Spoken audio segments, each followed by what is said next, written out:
तो चलिए स्टूडेंट, आज की क्लास है वो काफ़ी ज़्यादा महत्वपूर्ण होने वाली है, तो फटाफट आप लोग जो है लाइव ज्वाइन हो जाइए।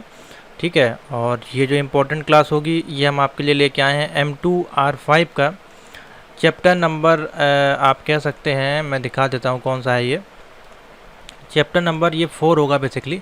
CSS से संबंधित जो भी क्वेश्चन होंगे, CSS फ्रेमवर्क से संबंधित जो भी क्वेश्चन होंगे मोस्ट इंपॉर्टेंट, और CSS से कम आपके जो पेपर में क्वेश्चन आएंगे, कम से कम 20 से 25 क्वेश्चन होंगे वो CSS के ही मिलेंगे। तो अगर आप इस वीडियो को देख लेते हैं तो ईजिली आपको पेपर में 20 क्वेश्चन तो देखने को मिल ही जाएंगे। ठीक है, तो अच्छे से समझ लीजिए किस प्रकार से ये टॉपिक है, और काफ़ी मेजर इंपॉर्टेंट टॉपिक है। चैनल पर नया है तो सब्सक्राइब जरूर कर लीजिएगा और वीडियो को लाइक शेयर जरूर कर दीजिएगा, और लाइव फटाफट आप लोग ज्वाइन हो जाइए। क्वेश्चन आपके सामने रख दिए गए हैं और आपको अब जो है नीचे कमेंट करते जाना है अपने आंसर, और एक्सप्लेन मैं कर दूंगा, समझा दूंगा जहाँ पे समझाने वाला टॉपिक होगा, और पूरा आपका कोडिंग बेस है तो आप इसकी प्रैक्टिस आपको करनी है घर पे। ठीक है, तो पहला क्वेश्चन देखते हैं। How can we change the background colour of a element. मान लीजिए हमको CSS के माध्यम से किसी, जैसे कि आपका होम पेज है ये, मान लीजिए वेबसाइट का, और इसमें कुछ टेक्स्ट लिखा हुआ है या कुछ भी लिखा है, इसके पीछे का जो बैकग्राउंड कलर अगर हमको चेंज करना है तो उसमें हम किस प्रकार का टैग यूज़ करते हैं।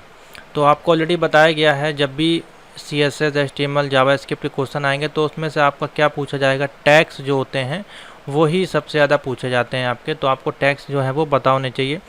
तो CSS में अगर हमको बैकग्राउंड यूज़ करना है तो हम यूज़ करेंगे बैकग्राउंड डैश कलर।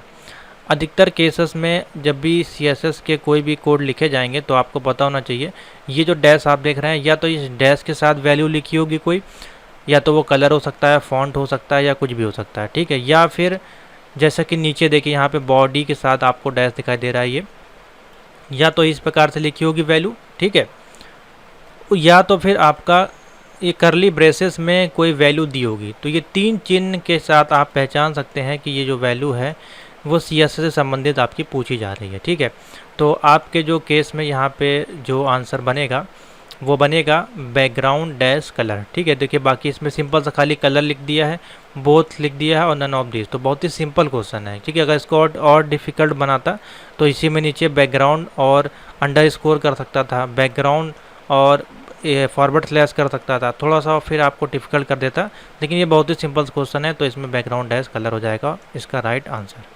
ठीक है, नेक्स्ट चलते हैं क्वेश्चन नंबर 2 पे। क्वेश्चन नंबर 2 आपका कह रहा है which is the correct syntax CSS का। CSS का करेक्ट सिंटेक्स आपका क्या है, यानी कि CSS को जो हम लिखते हैं, स्टार्ट तो आपको पता ही है कि कर्ली ब्रेसेस से इसका स्टार्टमेंट होता है। तो सबसे पहले तो आपको कर्ली ब्रेसेस वाला ही इसमें ऑप्शन देखना है। ठीक है, तो देख सकते हैं इसमें कर्ली ब्रेसेस है, इसमें भी कर्ली ब्रेसेस है, और इसमें भी कर्ली ब्रेसेस है। ठीक है, पहले वाले में नहीं है, तो पहले वाले में नहीं है तो ये ऑप्शन तो गलत हो गया। ठीक है, लेकिन ऐसा नहीं है कि कर्ली ब्रेसेस नहीं है तो वो ऑप्शन नहीं होगा। ठीक है, उसका तरीका अलग है, क्योंकि इसमें कोई DV टैग हम लोग यूज़ नहीं कर रहे हैं, अभी हम लोग सिर्फ CSS के सिंटेक्स के बारे में समझ रहे हैं।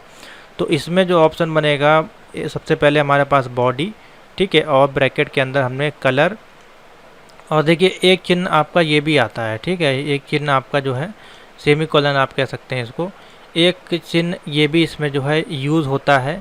तो अलग अलग जगह पे यूज़ आपके होते हैं। ठीक है, अब जैसे इक्वल टू है तो इक्वल टू कलर के लिए यूज़ नहीं करते हैं। ठीक है, तो अलग अलग जगह पे इसको यूज़ किया जाता है।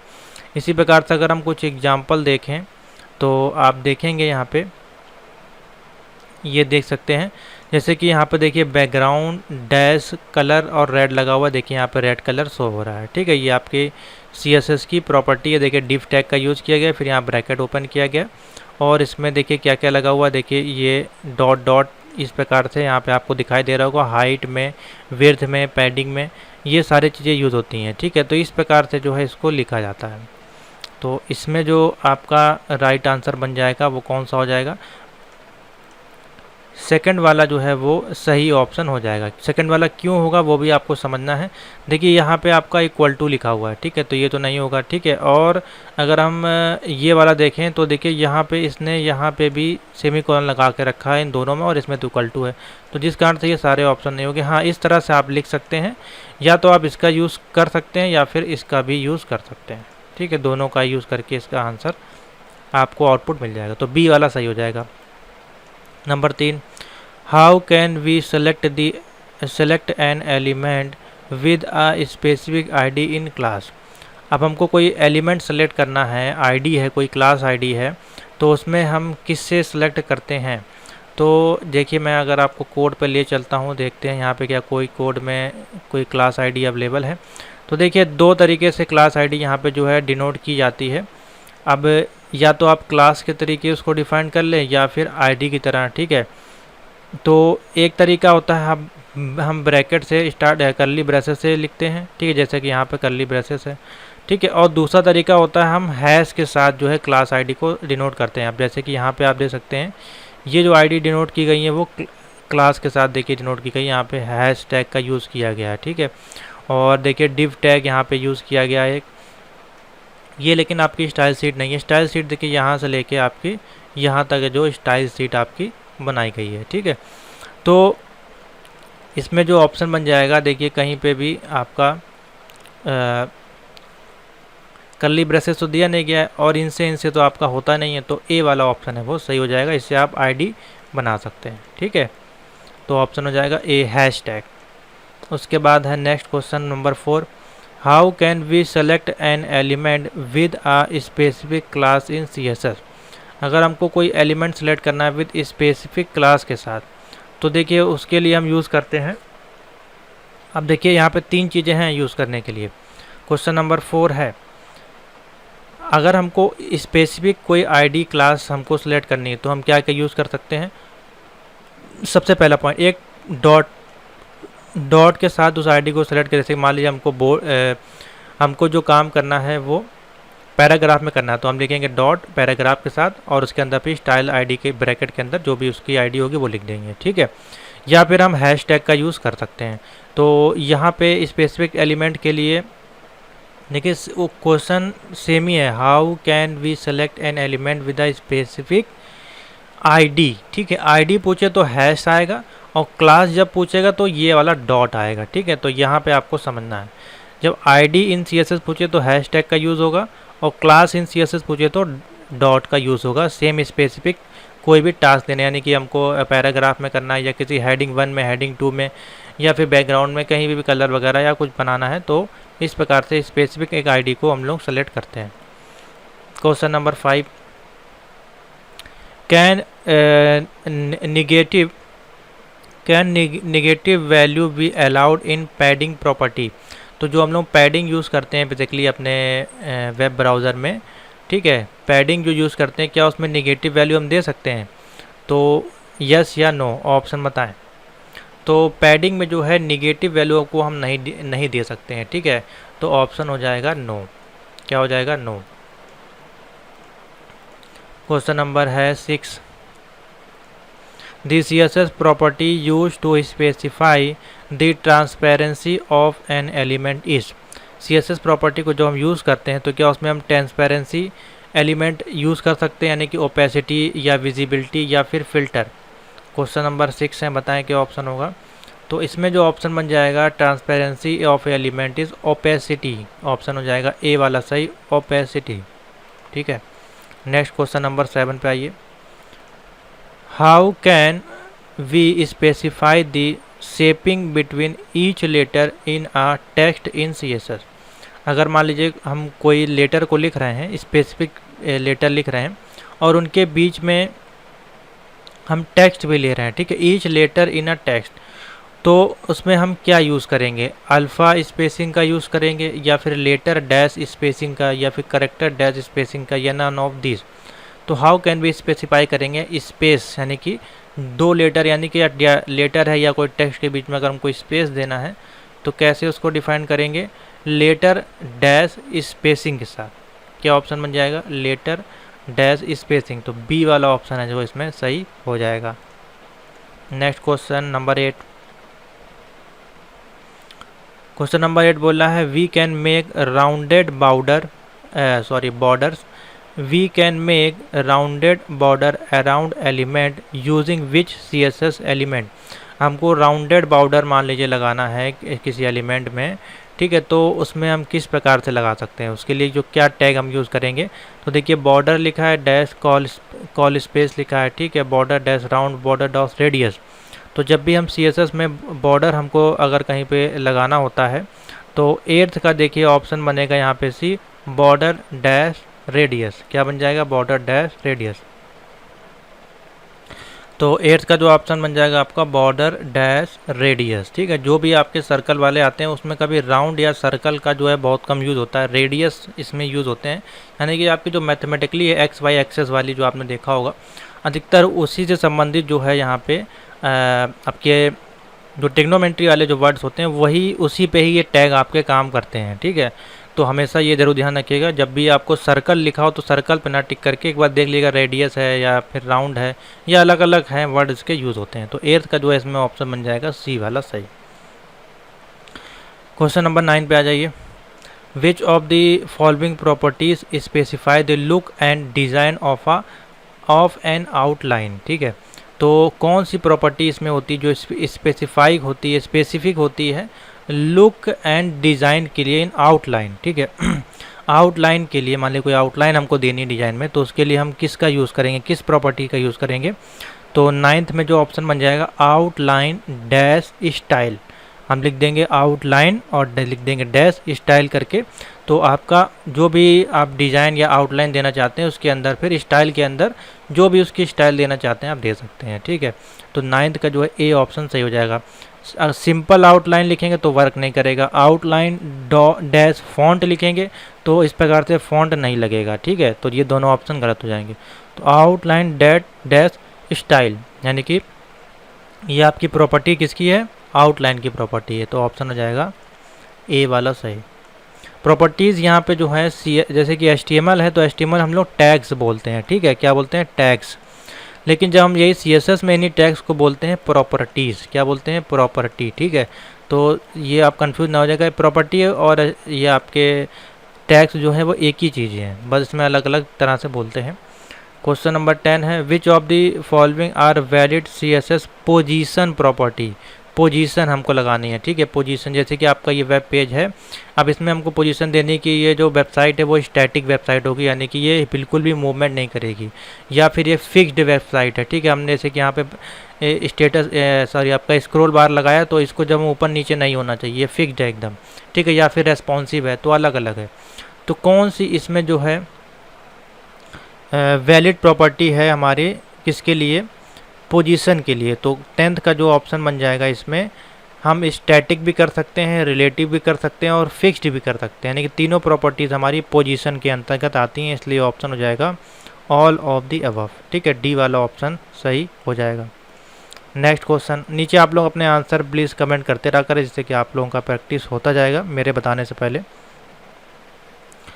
क्वेश्चन नंबर 11 देख लीजिए। Which of the following property is use to controlling the layout. अब आपको लेआउट कंट्रोल करना है, जैसे कि मान लीजिए वेब पेज है, इसमें लेआउट किस प्रकार से है, ये हमारा हो गया, मान लीजिए ये बैनर हो गया। ठीक है, एक लेआउट हमने इधर बना लिया मान लीजिए। ठीक है, बीच में हमारी बॉडी हो गई, ये हमारे दोनों साइड बार हो गए। ठीक है, तो ये होता है इसका लेआउट किसी वेबसाइट का। तो कंट्रोलिंग करने के लिए लेआउट में हम यूज़ करते हैं डिस्प्ले को, कलर को या फिर टेक्स्ट को। तो बताएं, बहुत ही सिंपल सा है इसमें। तो जाहिर सी बात है कलर और टेक्स्ट से तो ये लेआउट आपका जो है कंट्रोल होगा नहीं। तो डिस्प्ले, ठीक है, डिस्प्ले जो है एक प्रॉपर्टी इसका यूज़ करते हैं कि हमको जो लेआउट है उसको कैसे डिस्प्ले करना, डिस्प्ले यानी कि देखना, कैसे दिखाना है। तो डिस्प्ले टैग का यहाँ पे यूज़ किया जाता है, डिस्प्ले प्रॉपर्टीज़ का यूज़ किया जाता है किसी भी लेआउट को कंट्रोल करने के लिए। तो ऑप्शन हो जाएगा यहाँ पे ए। क्वेश्चन नंबर 12 बहुत डिटेल में मैं आपको एक्सप्लेन कर रहा हूँ जिससे कि आपको क्वेश्चन जो है माइंड में घूमता रहे और आपको पता होना चाहिए कि इसका आंसर ये क्यों होगा। ठीक है, खाली ऐसा नहीं कि हमने क्वेश्चन बताया, आपने ऑप्शन रटा, वहाँ पता चला वहाँ पे कोई और क्वेश्चन की लैंग्वेज चेंज हो गई तो आप फंस जाएंगे फिर। विच of the following CSS property specify the origin of the background image. ठीक है, कौन सी CSS प्रॉपर्टी जो specify origin of the background image, हमको बैकग्राउंड में इमेज लगाना है। ठीक है, तो उसके लिए यहाँ पे जो प्रॉपर्टीज़ हम यूज़ करने वाले हैं और इसमें origin of the background image है। ठीक है, तो देखिए ओरिजिन तो यूज़ होगा नहीं, सिंपल बैकग्राउंड का साइज़ हमको नहीं यूज़ करना, हमको origin of the background image. तो एक ही ऑप्शन दिख रहा है बैकग्राउंड और डैश के साथ ओरिजिन यहाँ पे लिखा हुआ है, तो ए वाला ऑप्शन ठीक हो जाएगा। क्वेश्चन नंबर है 13। How are custom fonts defined using CSS। अगर हमको कस्टम फॉन्ट हमको डिफाइन करना है CSS यानी कि कस्टम फॉन्ट को यूज़ करना है तो उसको हम कैसे यूज़ कर सकते हैं। तो बहुत ही सिंपल सा है।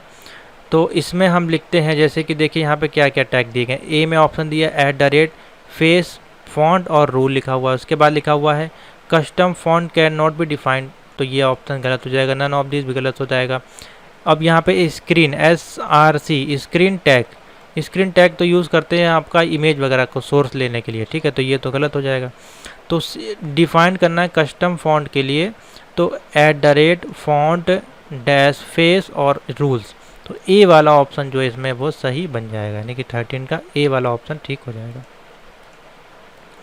क्वेश्चन नंबर 14 पे आ जाइए। Which of the following are part of CSS box model. CSS box model आपका होता है, ठीक है, उसमें कौन कौन से हमारे पार्ट आते हैं। इस प्रकार से ये पूरा बॉक्स मॉडल होता है आपका, ठीक है। इसमें कौन कौन से पार्ट होते हैं आपके, क्या उसमें मार्जिन होता है, बॉर्डर होता है, पैडिंग होता है। तो ये सारे ही इसके जो हैं CSS के बॉक्स मॉडल हैं। तो ऑप्शन बन जाएगा ऑल ऑफ दी अबव, ठीक है, डी ऑप्शन बन जाएगा। क्वेश्चन नंबर 15 पे आ जाइए। Which of the following component of the CSS box model are transparent. इसमें से कौन सा ऐसा कंपोनेंट है जो CSS बॉक्स मॉडल जो आता है उसमें ट्रांसपेरेंट का काम आपका करता है। तो ऑप्शन बनेगा, देखिए पैडिंग दिया है, मार्जिन दिया है और बोथ A एंड B दिया है और कंटेंट दिया है।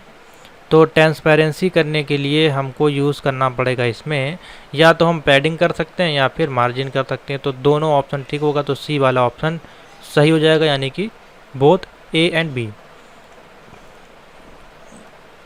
क्वेश्चन नंबर 16 बताइए। विच of the following can be achieved with CSS list. Which of the following can achieve with CSS list, तो इसमें से क्या चीज़ें हम अचीव करेंगे। तो देखिए क्वेश्चन नंबर है 16, हम उसमें सेट कर सकते हैं डिफरेंट लिस्ट को, और मार्कर फॉर ऑर्डर लिस्ट में हम उसको कन्वर्ट कर सकते हैं, या फिर अनऑर्डर लिस्ट में, या फिर सेट एज इमेज कर सकते हैं, किसी लिस्ट में हम इमेज को ऐड कर सकते हैं। तो जाहिर सी बात है ऑर्डर लिस्ट भी बना सकते हैं, अनऑर्डर लिस्ट भी क्रिएट कर सकते हैं, और इमेज में हम जो है इमेज के साथ हम कोई लिस्ट भी क्रिएट कर सकते हैं। तो ऑप्शन बन जाएगा D all of the above. Simple सा क्वेश्चन है, क्वेश्चन को पढ़ें आंसर थे। क्वेश्चन नंबर है 17, ठीक है, तो डी वाला ऑप्शन इसका आ जाए। 17 नंबर में कह रहा है आपका विच of the following CSS property specify the type of the list item marker. अब देखिए इसमें पूछा जा रहा है लिस्ट आइटम मार्कर, ठीक है। तो लिस्ट, अब इसमें कोई ऐसा तो चीज़ पूछा नहीं गया कि हम ऑर्डर लिस्ट में कर रहे हैं इसको या फिर अनऑर्डर लिस्ट में कर रहे हैं, ठीक है। देखिए दोनों ऑप्शन यहाँ पे दिए गए हैं, लेकिन इसमें क्वेश्चन में ऐसा कहीं नहीं पूछा। Type of the list item marker, ठीक है। तो लिस्ट को मार्क करने के लिए इसमें हम यूज़ करेंगे लिस्ट और डैश स्टाइल डैश टाइप, यानी कि लिस्ट का जो टाइप क्या है और उसकी स्टाइल क्या है। तो ये वाला ऑप्शन यूज़ करा जाएगा किसी भी लिस्ट को स्पेसिफाई आइटम को मार्क करने के लिए। तो 17 का बी ऑप्शन बन जाएगा यहाँ पे। आ जाइए 18 नंबर पे। What value should be passed to the width parameter if we want an element say a table to span the entire width of the screen. बहुत ही सिंपल सा क्वेश्चन है, भले आपको इंग्लिश में हो सकता ना समझ में आए। देखिए ये आपका पूरा एक वेबसाइट का पेज है, ठीक है, मान लीजिए ये आपका पूरा पेज है।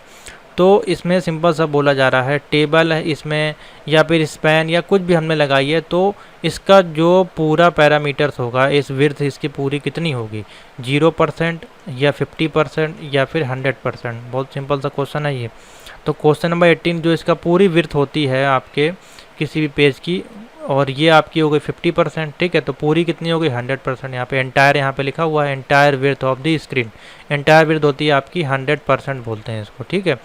और अगर इसको दो पार्ट में डिवाइड कर देते हैं, ठीक है, मार्जिन दे देते हैं, तो ये 50 हो जाता है आपका और 50 ये हो जाता है आपका, ठीक है। और जीरो के लिए तो फिर हम जो यहाँ पे है बहुत ही छोटा सा स्पेस यूज़ करेंगे, यानी कि पूरा ये आपका ढक जाएगा, कलर हो जाएगा इसमें, ठीक है। तो इस केस में आएगा 100। Question number 19। Which of the following property is use to align करना है हमको टेक्स्ट इन CSS। हमको कोई टेक्स्ट अपने CSS में अलाइन करना, जैसे कि अगर मैं आपको दिखाऊं यहाँ पे, तो देखिए बहुत सारे इसमें टेक्स्ट के यूज़ किए गए होंगे, ठीक है। तो अभी तो इसमें जैसे कि हमने जो टेक्स्ट यूज़ किया जैसे कि रियल टाइम CSS एडिटर, ये देखिए यहाँ पे लिखा हुआ है, तो ये हमने देखिए यहाँ पे लिखा रियल टाइम टेक्स्ट एडिटर, और इसमें जो है हमने कलर दिया है ब्लैक कलर, देखिए बॉर्डर में लिखे यहाँ लगा हुआ है ब्लैक कलर, ठीक है। और इसमें भी सिंपल सा कलर जो हमने यूज़ किया है वो ब्लैक को ही यूज़ किया है। और ये देखिए बॉक्स आपको रोटेट दिखाई दे रहा होगा, तो देखिए इसमें ट्रांसफॉर्म रोटेट 30 डिग्री यहाँ पे यूज़ किया गया है। अगर हम इसको रोटेट करके 35 कर देते हैं और फिर इसको प्रीव्यू करते हैं तो ये आपका जो रिजल्ट है वो चेंज हो जाएगा, ठीक है। तो अभी ये रन नहीं कर रहा है, कोई इशू होगा, ठीक है। तो इस प्रकार से ये आपका जो है वो काम करता है। तो इसमें जो हमारे पास हो जाएगा टेक्स्ट अलाइनमेंट में क्वेश्चन नंबर 19 है। तो टेक्स्ट अलाइन करने के हम लिखते हैं प्रॉपर्टीज टेक्स्ट डैश अलाइन, क्या लिखते हैं, टेक्स्ट डैश अलाइन, और इसमें फिर हम सेंटर बॉटम या फिर लेफ़्ट राइट कहीं पे भी जस्टिफाई इसको कर सकते हैं। तो ए वाला ऑप्शन ठीक हो जाएगा। सिंपल टेक्स्ट नहीं होगा, टेक्स्ट अलाइनमेंट कभी नहीं होता है, ठीक है। टेक्स्ट पोजीशन यूज़ करते हैं अलग अलग जगह पे, लेकिन इसमें जो आपका टेक्स्ट अलाइनमेंट के लिए टेक्स्ट अलाइन का यूज़ किया जाता है। 20 पे आ जाइए। Which of the following is the correct approach to make a table responsive. अगर हमको रेस्पॉन्सिव टेबल बनानी है यहाँ पे, ठीक है, तो इसमें से कौन सा प्रॉपर्टी जो है वो सही होगा। ओवरफ्लो डैश एक्स लिखा है और एक्स में लिखा है ऑटोमेटिक, ठीक है, इसमें नन लगा दिया, या फिर बोथ ए और बी, या फिर नन ऑफ द अबव। तो देखिए हमको जो है टेबल रेस्पॉन्सिव करनी है, ठीक है। तो इसमें जो हम यूज़ करेंगे 20 का ए ऑप्शन सही हो जाएगा, यानी कि उसको हम ऑटोमेटिक पे लगा देंगे। तो जैसे ही वेबसाइट का पेज, जैसे मान लीजिए आपने ये वेबसाइट है और यहाँ से आप पकड़ के इसको ड्रैग एंड ड्रॉप करेंगे तो ये इसका साइज़ छोटा हो जाएगा, ठीक है। तो ये टेबल जो है रेस्पॉन्सिव में बीच में शो होने लगेगी, यानी कि जैसे डिस्प्ले होगी, जैसे मोबाइल है तो इसमें इस प्रकार से बड़ा है तो ये टेबल बड़ी हो जाएगी, ठीक है। जैसे आप उसको ड्रैग एंड ड्रॉप करेंगे, जैसे कि मैं आपको दिखाऊँ मैं क्या बताना चाह रहा हूँ ये चीज़, ठीक है। जैसे ये देखिए ये आपका जो है रेस्पॉन्सिव का काम करता है, देखिए छोटा हो गया, इसी प्रकार से ये बड़ा हो गया, ठीक है। तो वही चीज़ है। तो यहाँ पे ऑटो, अगर ऑटो नहीं करें, नन कर देंगे तो ये आपका टेबल रेस्पॉन्सिव नहीं बनेगी, ठीक है। इसलिए ऑटोमेटिक पे कर देंगे तो ऑटोमेटिक वो जैसा भी उसका साइज होगा उसके अनुसार ले लेगा। तो ये वाला सही हो जाएगा ऑप्शन। आगे चलते हैं, क्वेश्चन नंबर है 21। विच of the following CSS property specify the stack order of element. अब स्टैक ऑर्डर हमको इसमें बताना है। अब देखिए इसमें लिखा गया ऑप्शन में जेड इंडेक्स ओवरलैप, या फिर no such specify property in present, या फिर डी में नन ऑफ द फर्स्ट। अब ये स्पेसिफाई स्टैक ऑर्डर है, ठीक है, स्टैक ऑर्डर है यहाँ पे। तो देखिए स्टैक ऑर्डर बेसिकली होता क्या, अगर आपको दिखाने की कोशिश करूँ stack order of the element in CSS में, तो देख लेते हैं कोई एग्जाम्पल अगर निकलता है इन CSS। देखिए यहाँ पे आया। अब स्टैक ऑर्डर है क्या, बेसिकली एक बात आपको हम दिखा देते हैं। तो देखिए यहाँ पे देखिए ऑप्शन क्या लिख के आ रहा है स्टैक ऑर्डर में, दी जेड इंडेक्स जो आपकी प्रॉपर्टी होती है वो स्पेसिफाई करती है stack order of the element, ठीक है। अगर हम इसका कोई एग्जांपल देखें, इमेज पे देखते हैं निकाल के, तो देखिए कुछ इस प्रकार से ये आपका देखिए दिखाई देता है। स्टैक आपको देखिए दिखाई दे रहा है, एक के ऊपर ये देखिए जेड इंडेक्स है, इसके ऊपर ये से एक एलिमेंट ये लगा, एक पीछे एलिमेंट ये लगा, तो ये स्टैक ऑर्डर हो गया आपके, ठीक है। तो इन्हीं को स्टैक ऑर्डर कहते हैं। तो इसमें ऑप्शन कौन सा बन जाएगा, जेड इंडेक्स, ए वाला ऑप्शन है वो सही हो जाएगा। समझ में आ गया। तो आपको पता भी होना चाहिए इसको क्या बोलते हैं क्या नहीं बोलते हैं, क्यों होता है ये। क्वेश्चन नंबर 22 पे आ जाइए। What are the uses of CSS pseudo element, most important question, ठीक है। तो what are the uses of CSS pseudo element, ये आया है आपका 2022 में भी 23 में भी। Question number 22। तो इसमें जो ऑप्शन हो जाएगा स्टाइल जो आपकी होती है वो specified part of the element, ठीक है। स्टाइल जो होती है आपकी दी फर्स्ट लेटर और लाइन ऑफ द एलिमेंट, सही है। इंसर्ट कंटेंट बिफोर और आफ्टर एलिमेंट, तो ये भी सही है। तो ऑल ऑफ द अबव इसमें ऑप्शन बन जाएगा। Question number 23। How can we select element with a specified attribute in CSS। हम कैसे जो है इसमें सेलेक्ट कर सकते हैं स्पेसिफाइड एट्रीब्यूट। तो एट्रीब्यूट्स आपको अगर यूज़ करना है हमको तो यूज़ करेंगे हम किस प्रॉपर्टी का। क्वेश्चन नंबर 23 है। तो देखिए एट्रीब्यूट बोला है तो एट्रीब्यूट में सबसे पहले हम एट्रीब्यूट ढूंढेंगे, तो एट्रीब्यूट और सेलेक्टर है, यानी कि एट्रीब्यूट सेलेक्टर को हम यूज़ करेंगे एलिमेंट में, यानी कि सेलेक्ट एलिमेंट के साथ स्पेसिफाइड एट्रीब्यूट इन CSS में यूज़ करने के लिए किसका यूज़ करेंगे, एट्रीब्यूट सेलेक्टर का। ठीक है, तो आपको पता है सेलेक्टर यहाँ पे बहुत प्रकार के होते हैं आपके CSS में, तो उसमें से एक एट्रीब्यूट सेलेक्टर है, प्रॉपर्टी सेलेक्टर है और बहुत सारे सेलेक्टर इसमें आपको थ्योरी वाले चैप्टरों में बताए गए। क्वेश्चन नंबर है 24 24 है। Which of the following are types of length unit in CSS। Types of length unit है, ठीक है, लेंथ यूनिट है इन CSS में कौन सी, एब्सोल्यूट, रिलेटिव या फिर A और B दोनों या फिर नन ऑफ दिस। 24, तो इसमें जो है लेंथ आपकी जो है एब्सोल्यूट भी हो सकती है और रिलेटिव भी हो सकती है, तो B और C यानी कि A और B दोनों ऑप्शन हो जाएगा, यानी कि C वाला सही हो जाएगा। Question number 25, what parameter does the calc function in CSS take. अगर हमको कल्क फंक्शन को यूज़ करना है CSS में तो वो हम किस प्रकार से यूज़ करते हैं, उसका पैरामीटर क्या होता है, कोई सेंटेंस होता है या फिर कोई मैथमेटिकल एक्सप्रेशन होती है या फिर एक नंबर होता है आपका। तो हम किस लिए यूज़ करते हैं कल्क फंक्शन को CSS में। 25 का जो है B ऑप्शन बनेगा, यानी कि कल्क है तो आपका जाहिर सी बात है एक मैथमेटिकल एक्सप्रेशन होगी आपकी, ठीक है, कोई कैलकुलेशन होगा, ठीक है, ना कि कोई सेंटेंस ना ही नंबर, तो B ऑप्शन बन जाएगा। 26 बताएं option. How can we add more importance to a property oblique value than normal. तो कौन सा इसमें जो है हम यानी कि हाउ कैन वी ऐड है, ठीक है, कैसे हमको ऐड करना है मोर देन इम्पोर्टेंस प्रॉपर्टी और वैल्यू जो कि नॉर्मल से, ठीक है, तो नॉर्मल तो हमारी नॉर्मल ही होती है, ठीक है, अगर उसको हम एबनॉर्मल करना चाहते हैं तो हम बोल्ड कर देंगे उसको, प्रॉपर्टी को मोटा हो जाएगी, आपकी जो टेक्स्ट है वो बड़े हो जाएंगे, ठीक है। तो 26 में जो हो जाएगा आपका इम्पोर्टेंस है, ठीक है, देखिए इम्पोर्टेंस जो है एक टेक्स्ट है, ठीक है, इसको कि हम प्रॉपर्टी वैल्यू नॉर्मल से प्रॉपर्टीज़ वैल्यू में लाना है, ठीक है, उसको नॉर्मल से हमको डिफरेंट करना है, तो हम क्या लिख देंगे, इंपॉर्टेंस, देखिए पूरा सेम यहाँ पे लिखा हुआ है, इंपॉर्टेंस है, इंपॉर्टेंट, बोर्ड, ये दोनों हटा देंगे ऑप्शन, ठीक है। तो देखिए हमको प्रॉपर्टी लगानी है तो यहाँ पे एक्सप्लेनेशन मार्क दिखाई दे रहा है, तो ये वाला ऑप्शन है वो सही हो जाएगा, जो कि प्रॉपर्टी ऑब्लिक वैल्यू को कर देगा नॉर्मल, ठीक है, तो ऑप्शन हो जाएगा यहाँ पे A. Question number 27, which CSS property specify the painting area of the background, ठीक है, कौन सी CSS प्रॉपर्टी में पेंटिंग कर सकते हैं बैकग्राउंड एरिया में।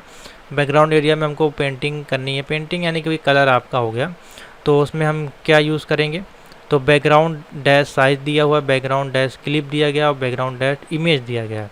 क्वेश्चन नंबर है 27, तो देखिए पेंटिंग करना है, पेंटिंग आपकी या तो वो टेक्स्ट फॉर्मेट में हो सकती है, पेंटिंग आपकी या तो वीडियो फॉर्मेट में हो सकती है, ठीक है, या फिर इमेज फॉर्मेट में हो सकती है, या अदर किसी फॉर्मेट में भी पेंटिंग हो सकती है आपकी। पेंटिंग तो आपने कुछ बनाई होगी ना, तो उसको हम एज ए क्लिप यूज़ करेंगे, ठीक है, यहाँ पे हम कोई इमेज नहीं यूज़ कर रहे हैं, ना कोई फ़ोटो यूज़ कर रहे हैं, ना कोई उसका साइज़, तो ये तो होगा नहीं, ठीक है, बैकग्राउंड इमेज यूज़ होगा नहीं, तो कोई क्लिप होगी पेंटिंग की, वो किसी फॉर्मेट में हो सकती है, तो यहाँ पे यूज़ करेंगे हम painting area of the background के लिए बैकग्राउंड डैश क्लिप।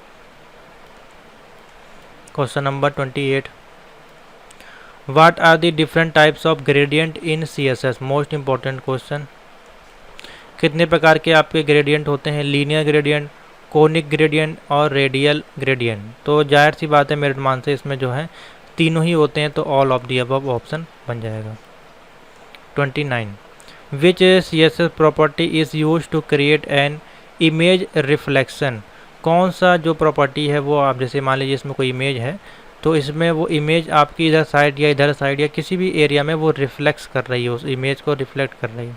तो इमेज को रिफ्लेक्ट करने के लिए जो प्रॉपर्टी यूज़ होती है, तो इमेज आपका है, तो इमेज आपका एक तरह से बॉक्स ही तो हुआ, तो बॉक्स यहाँ पे बॉक्स को हम रिफ्लेक्ट करा रहे हैं, यानी कि बॉक्स डैश रिफ्लेक्ट, तो ए वाला ऑप्शन ठीक हो जाएगा। ठीक है, box dash reflect.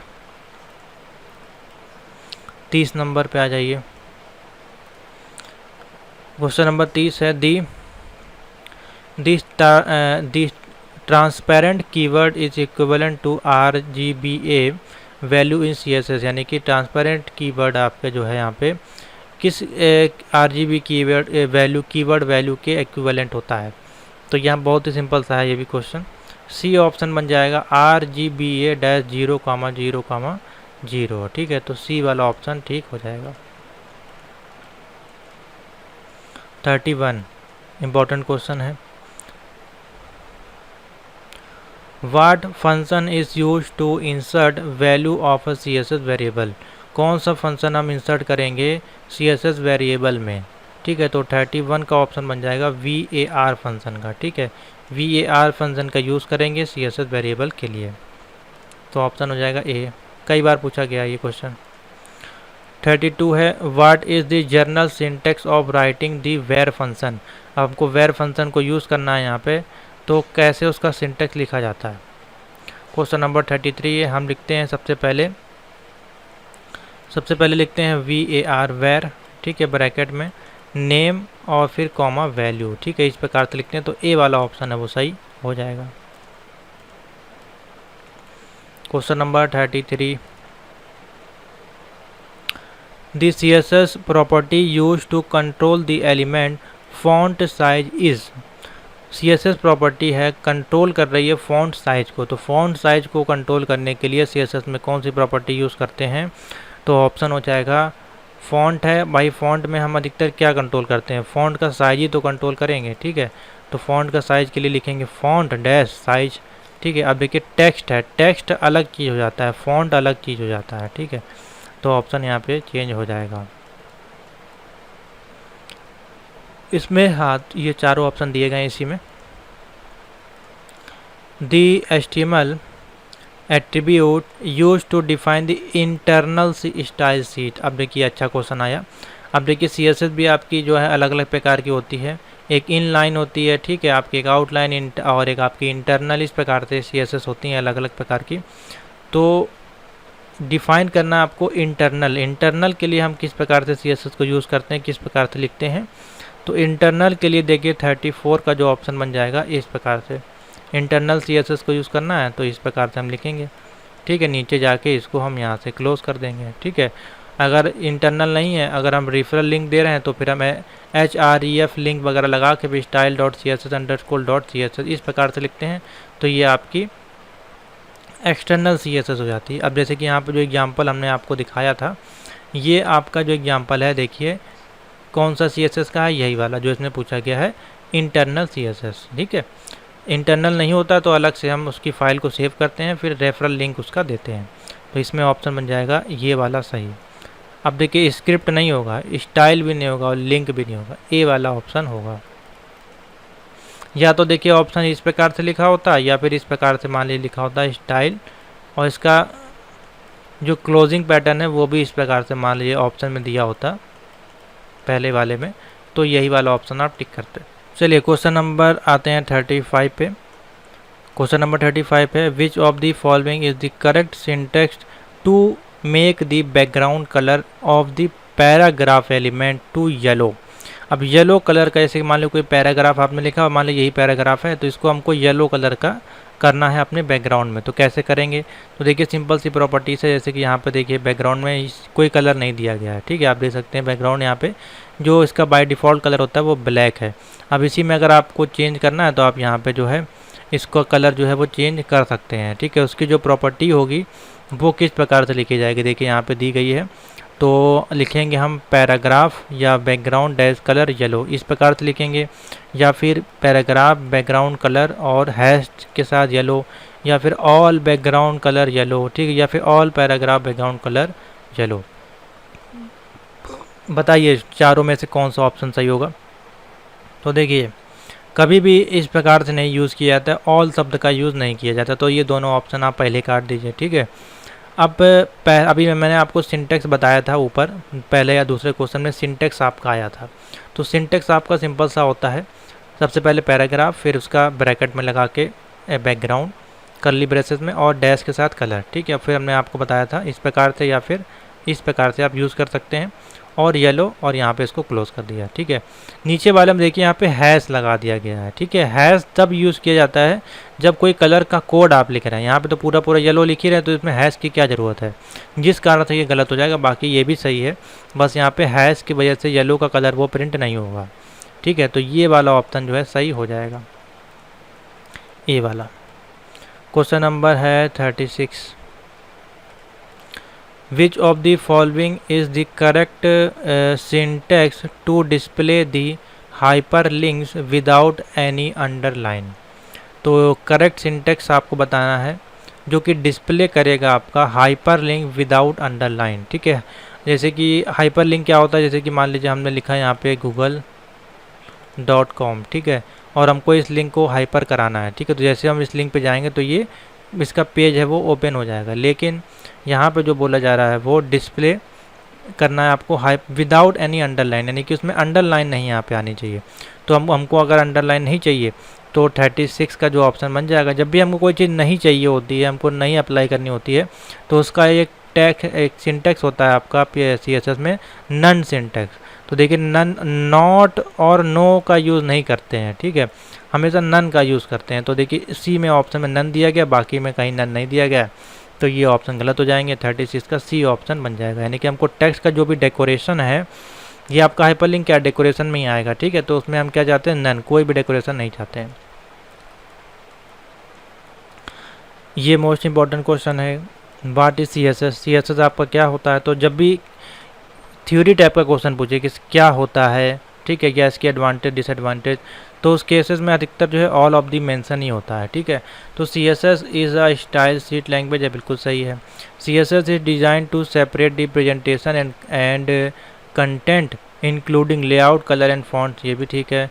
CSS is the language use to style the HTML document, ये भी ठीक है। तो ऑल ऑफ दी अबव हो जाएगा इसमें मेंशन, डी ऑप्शन ठीक हो जाएगा। क्वेश्चन नंबर है 38। Which of the following tag is use to embed CSS in HTML tag. कौन सा टैग इसमें यूज़ करना है एम्बेडेड के लिए CSS इन HTML। तो एम्बेडेड के लिए इसमें यूज़ करेंगे 38 है जो, इसमें ऑप्शन बन जाएगा। अब देखिए एम्बेडेड है, embedded CSS in HTML page, ठीक है। तो ये तो आपका डॉक्यूमेंट हेडर फाइल होगी आपकी, ठीक है, ये तो ऑप्शन होगा नहीं। स्क्रिप्ट भी नहीं होगा, स्क्रिप्ट हम कब यूज़ करते हैं, जब हम आपका जो है जावा स्क्रिप्ट यूज़ करते हैं, ठीक है।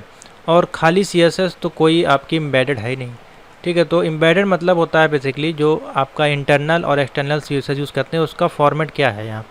तो 38 का एक ही फॉर्मेट यहाँ पे सही दिखाया जा रहा है, स्टाइल टैग, ठीक है।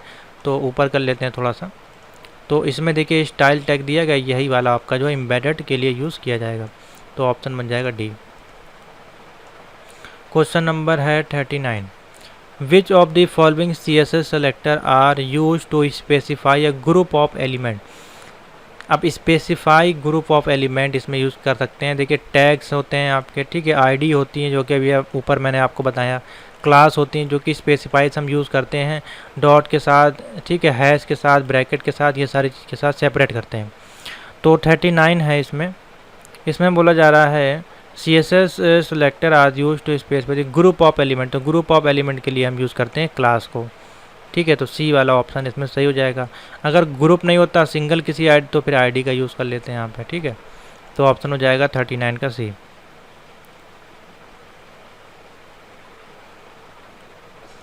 क्वेश्चन नंबर 40, अच्छा क्वेश्चन है। Which of the following has introduced text, list, box, margin, border, colour और बैकग्राउंड प्रॉपर्टीज़, ये सारी चीज़ें आपकी किस में आती हैं। तो 40 है। तो देखिए ये सारी चीज़ें हमारी HTML में भी होती हैं, CSS में भी होती हैं, AJAX में भी होती है, लेकिन और बैकग्राउंड प्रॉपर्टी बोल दिया, ठीक है। तो यहाँ पे जब ये वर्ड यूज़ कर लिया है तो ये सारी चीज़ें सिर्फ और सिर्फ आपकी CSS की प्रॉपर्टीज़ में आती हैं, ठीक है, क्योंकि ये टेक्स्ट ये सारी चीज़ें किसके अंतर्गत आती हैं, background properties of the CSS। तो ऑप्शन बन जाएगा सी। क्वेश्चन नंबर है 41। अब देखिए CSS फ्रेमवर्क का क्वेश्चन आया इसमें। Which of the following CSS framework is use to create a responsive design. अब कौन सा इसमें जो है फ्रेमवर्क यूज़ करते हैं रेस्पॉन्सिव डिज़ाइन बनाने के लिए 41। तो डिजेंगो आपका पाइथन वगैरह के साथ अधिकतर यूज़ किया था, रे, लारावेल ये सब आपका एडवांस लेवल की लैंग्वेज है। तो बूस्ट स्ट्रैप एक है आपकी जो कि रेस्पॉन्सिव डिज़ाइन के लिए CSS फ्रेमवर्क के साथ यूज़ की जाती है। तो ऑप्शन बन जाएगा 41 का डी। क्वेश्चन नंबर 42, इसी में दिए हैं चारों ऑप्शन। 42 में आपको देखिए क्या कह रहा है, which of the following CSS property is use to make the text bold. हमको टेक्स्ट को बोल्ड करना है तो उसमें हम जैसे कि HTML में हम लिखते थे बोल्ड लिख देते थे, या फिर हम यूज़ करते थे स्ट्रॉन्ग वर्ड का, दो चीज़ें यहाँ यूज़ करते थे। लेकिन जब हमको CSS में उसकी प्रॉपर्टी लिखनी है तो अलग चीज़ें से डिनोट करेंगे। तो ऑप्शन आएगा इसमें देखिए टेक्स्ट डेकोरेशन कर रहा है बोल्ड, तो ये तो गलत हो जाएगा। जब भी टेक्स्ट आएगा तो उसमें हम टेक्स्ट को एज ए फॉन्ट जो है इसमें ट्रीट करते हैं, ठीक है, टेक्स्ट को एज ए फॉन्ट हम लोग इसमें देखते हैं CSS प्रॉपर्टी में। तो फॉन्ट जिसका कि वेट हम क्या ले रहे हैं, बोल्ड ले रहे हैं, इस प्रकार से लिखा जाता है, ना कि फॉन्ट उसकी स्टाइल जो है बोल्ड, ये गलत हो जाएगा। अलाइनमेंट तो हमारा गलत है, अलाइनमेंट के साथ बोल्ड कैसे यूज़ कर सकते हैं आप, अलाइनमेंट तो किसी चीज़ को सेंटर या उसमें फिक्स करना है। तो बी वाला ऑप्शन सही हो जाएगा, ठीक है, फॉन्ट उसका वेट हम ले रहे हैं बोल्ड, इस प्रकार से CSS की प्रॉपर्टीज़ होती है। क्वेश्चन नंबर है 43, which of the following CSS properties use to space italic. अब हमको इटैलिक करना है भैया इसमें। तो इटैलिक, अब देखिए इटैलिक का जो सिंटैक्स नहीं दिया गया आपके ऑप्शनल में, अब ये पूछा गया ये सारी चीज़ें हैं जो टेक्स्ट हैं, तो टेक्स्ट हमारा फॉन्ट के अंतर्गत आता है, ठीक है, और इटैलिक जो है वो किसका फंक्शन है, फॉन्ट का ही फंक्शन है। तो ये एक फॉन्ट फैमिली हो जाएगी आपकी, ठीक है। तो 43 का जो ऑप्शन हो जाएगा किसके अंतर्गत आएगा, फॉन्ट स्टाइल। फॉन्ट स्टाइल के अंदर हम इटैलिक अंडरलाइन ये सारी चीज़ें करेंगे। अब आप बोलेंगे सर यहाँ पे तो आपने फॉन्ट स्टाइल का यूज़ नहीं किया। देखिए फॉन्ट स्टाइल के अंतर्गत बोल्ड, इटैलिक, अंडरलाइन आ रहे हैं, ठीक है, ना कि फॉन्ट की स्टाइल को हम बोल्ड कर रहे हैं। तो ये आपको समझना है। तो यहाँ पे ऑप्शन बन जाएगा सी।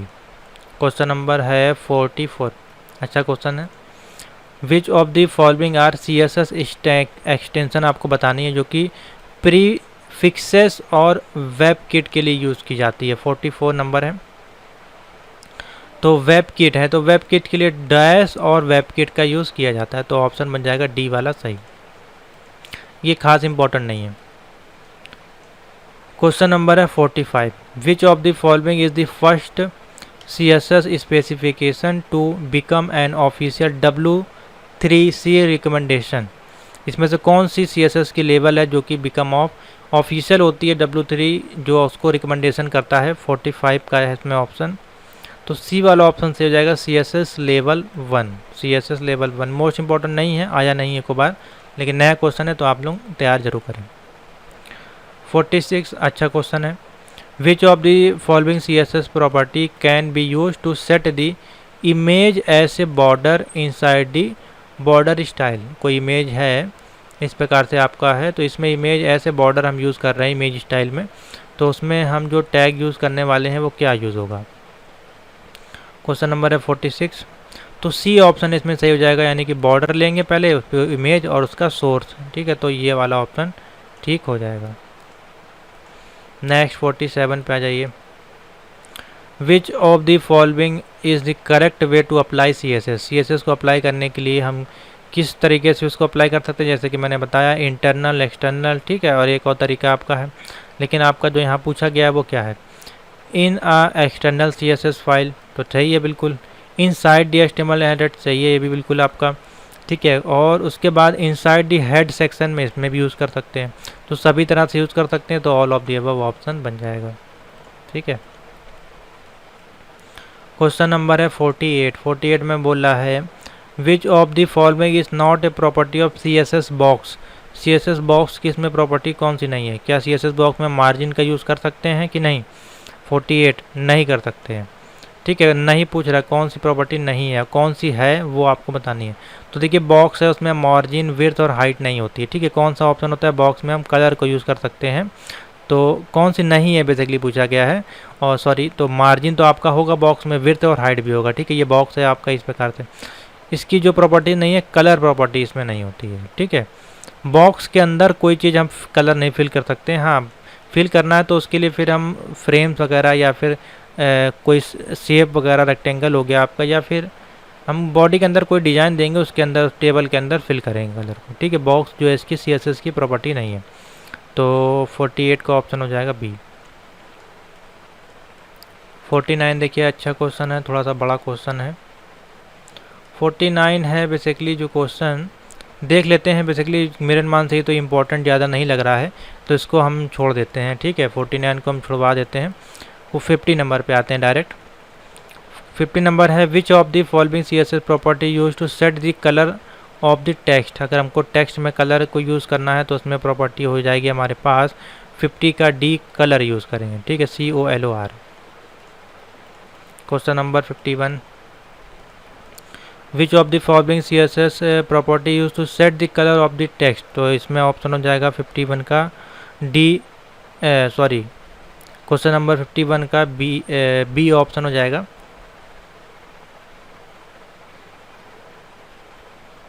कलर। ठीक है, सेम वही ऑप्शन यहाँ पे भी दे दिया गया है। अब देखिए, नहीं नहीं नहीं, इसमें मैं आपको अगर दिखाऊं क्वेश्चन थोड़ा सा मेरे मान से अलग होना चाहिए। Which of the following CSS property use to set the colour of the text. ठीक है, सेम चीज़ दिया है इसमें। ठीक है, और इसमें जो है आपका कलर, तो इसमें आपका जो है D है, और इसमें भी आपका जो है D ऑप्शन बनेगा। ठीक है, क्वेश्चन नंबर है 52। क्वेश्चन नंबर है 52 में आपका विच of the following is a appropriate value of the overflow element. Overflow element है आपका कोई 52, तो इसमें स्क्रॉल होगा, हिडन या फिर ऑटोमेटिक, आप इसमें यूज़ कर सकते हैं। तो ऑप्शन बन जाएगा हमारा D, यानी कि तीनों फंक्शन हम ओवरफ्लो में यूज़ कर सकते हैं।